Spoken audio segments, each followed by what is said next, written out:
Hey there, YouTube. Oh, hang on, YouTube. Yeah, now y'all look a little clean. So, we down here, fixed to go through the electrocution fence and pick us a mess full of green beans. Ain't bad for poor country folks. So, I renamed my channel Hobby Farm, but hadn't been able to film much of me doing stuff because me crawled through the electrocution fence. I forgot to put a gate up on this thing. So anyway, we're gonna hold off on that. So this is the garden. Me and my little girl dug up, had potatoes there. Got potatoes, hopefully another week or so will be done. Butter beans, green beans, squash, zucchini, purple hull peas, and corn. Way over there, the corn ain't doing too good. I'm waiting for the coons to get in it. I know that's being negative, but that's the truth. It's hard to grow corn out here in a small patch because of the varmints getting in it. But I come out here and I picked up till about, I don't know, somewhere. I put an X on the ground somewhere like a fire. But I picked up somewhere into this area right here, and I had to leave. We had some event at the church, so I took what squash and stuff I picked, and the green beans. I took them to the church to the preacher and his family. So I picked this one row right here, from about right here where I'm standing at, all the way down, and I just about filled that 5-gallon bucket up. So, Lord bless me, or I did something right. I'm gonna go with the first option there. So you can see my squash. Look at it. I got little squash coming on. Look in here, I got little zucchinis. Look at that. I started these. I've never planted squash like this. I always went to the store and bought them. I figured out it was cheaper to go and buy the seed. And pre-plant them, plant them in a little planter. So I had 2 planters somebody give me. And me and my kid, she planted the zucchinis. I planted the squash, and I think it ended up being around 30, we'll say 30. 30 sounds like a good even number. 30 squash and 30 zucchini. Yeah, I gotta check this stuff every day. So that's doing pretty good. I'm glad of that. So we're putting that up, and we're finna get the rest of these green beans picked here in a few minutes. But got one problem. You see, look down that row, grass. It's eat up with it this year. Let me explain. So in the spring, I come in here, I borrowed somebody's hipper. If you don't know what a hipper is a fancy thing that makes rows. So I borrowed their 2-row hipper and tractor, and I rode up, had about 16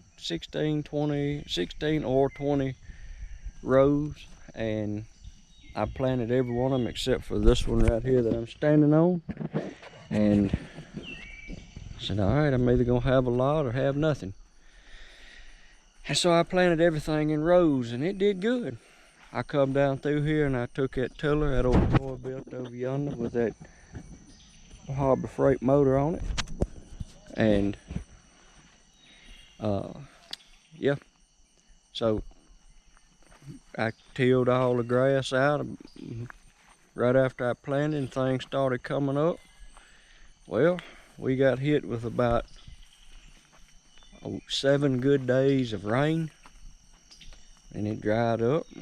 I come in here, and the way this ground is you see, I got shade on it most of the day, or in the early mornings, late afternoons. Water doesn't dry off here fast, but that's my fault. I ain't got nowhere else to put this thing. So we're gonna walk down through the corn and check it out. And if you notice, the corn's leaning.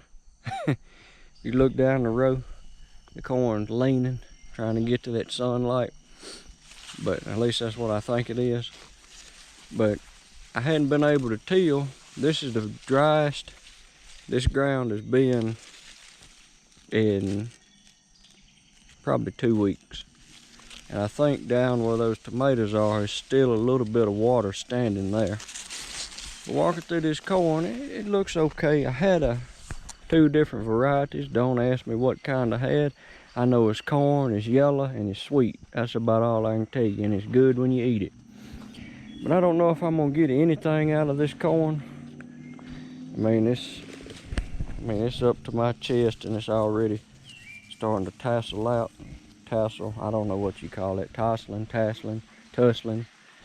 It's getting ready to pollinate itself. So, we may be feeding the coons, or we may be feeding our families. And when I say coons, I mean the varmints. Because they are very notorious. See, look here, already. Look at this, that's what I'm talking about right here. See, they done come in here and broke that one down right there.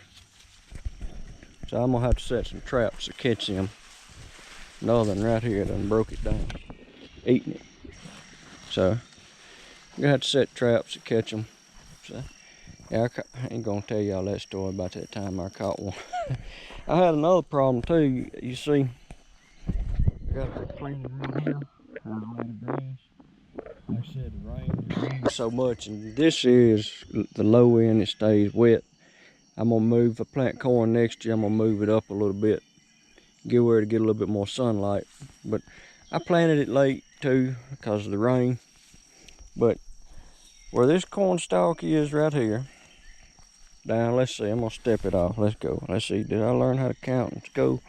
1, 2, 3, 4.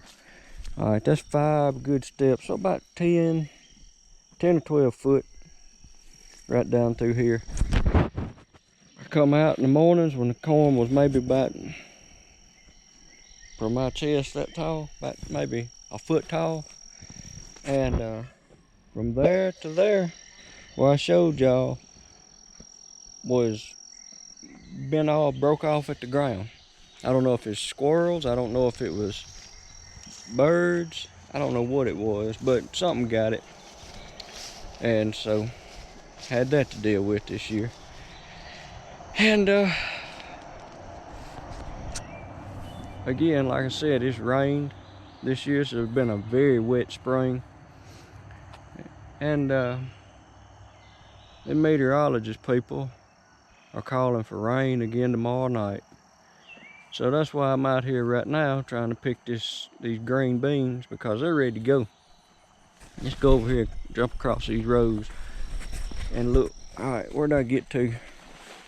Somewhere down in here. I missed a whole bunch on this side. Yeah, no, that ain't a good spot to show you. Let's see. I seen some a few minutes ago. Where are they at? Yeah, there they are. Look. Yeah, they ready to go. See? Now, I got that row and that row, and they ready to go.